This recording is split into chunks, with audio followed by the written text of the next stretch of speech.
नमस्कार, स्वागत आहे तुम्हा सर्वांचं आपल्या यूट्यूब चॅनलवरती। महाराष्ट्रातील संजय गांधी निराधार अनुदान योजनेच्या लाभार्थ्यांसाठी महत्त्वाची अपडेट। मोठा निर्णय घेण्यात आलेला आहे राज्य शासनाच्या माध्यमातून। या निर्णयाची माहिती आपण पाहणार आहोत आणि नक्कीच तुमच्यासाठी आनंदाची बातमी असणार आहे। या निर्णयाचा GR सुद्धा निर्गमित झालेला आहे। हा GR देखील आपण पाहणार आहोत। त्यासोबतच जुलै ऑगस्ट हप्ता वितरण संदर्भात माहिती आहे। व्हिडिओ फक्त स्किप करू नका। चला तर मग सुरुवात करूया व्हिडिओला। तर स्क्रीनवर पहा, महाराष्ट्र शासनाच्या माध्यमातून इलेक्ट्रॉनिक्स माहिती तंत्रज्ञान व कृत्रिम बुद्धिमत्ता विभागाच्या माध्यमातून GR निर्गमित करण्यात आलेला आहे। हा GR नेमका कशा संदर्भात आहे तर हा GR आहे आपले सरकार सेवा केंद्राबाबत केंद्र शासनाच्या CSC 2.0 अंतर्गत मार्गदर्शक सूचनांबाबतच्या तरतुदीमध्ये काही बदल करण्यात आलेले आहेत, काही सुधारणा करण्यात आलेल्या आहेत। हा शासन निर्णय सविस्तर वाचण्यासाठी व्हिडिओच्या डिस्क्रिप्शन बॉक्समध्ये याची लिंक तुम्हाला पाहण्यास मिळेल। त्याचबरोबर महाराष्ट्र शासनाच्या ऑफिशियल साईटवरती सुद्धा हा शासन निर्णय निर्गमित करण्यात आलेला आहे। या GR मध्ये नेमकं काय आहे तर आपले सरकार सेवा केंद्र म्हणजे CSC सेंटरच्या संदर्भात केंद्र शासनाने CSC 2.0 अंतर्गत ज्या काही मार्गदर्शक सूचना अगोदर दिलेल्या होत्या त्यामध्ये काही बदल करण्यात आलेला आहे, तरतुदीमध्ये काही बदल करण्यात आलेला आहे आणि या बदलांचीच माहिती यामध्ये स्पष्ट केलेली आहे।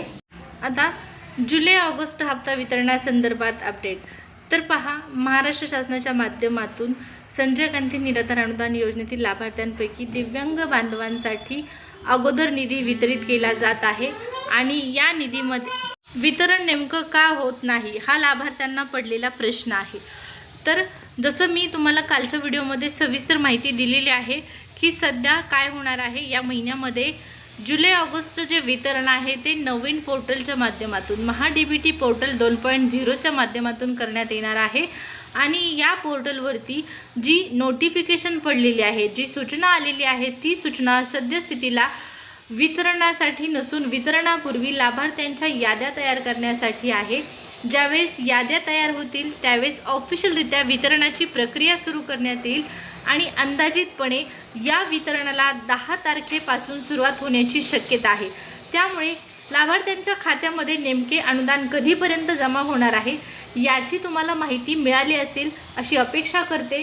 त्याचबरोबर इतर लाभार्थ्यांसाठी GR आल्याच्या नंतर, निधी मंजूर झाल्याच्या नंतर व्हिडिओ बनवण्यात येईल सेपरेटरित्या। इतर कोणते लाभार्थी? दिव्यांग लाभार्थी सोडता विधवा महिला भगिनी, वृद्धपाकाळ योजनेचे लाभार्थी, श्रावणबाळ योजनेचे लाभार्थी, या लाभार्थ्यांना 1,500 रुपयाचा पेंडिंग जो हप्ता आहे त्या हप्त्याच्या वितरणासंदर्भातली प्रक्रिया सुरू झाल्यानंतर तुम्हाला ऑफिशियल अपडेट देण्यात येणारच आहे। सबस्क्राईब करण्यासाठी त्यासाठी सांगितलेलं आहे। त्याचबरोबर व्हिडिओ आवडला असेल तर लाईकसुद्धा करू शकता।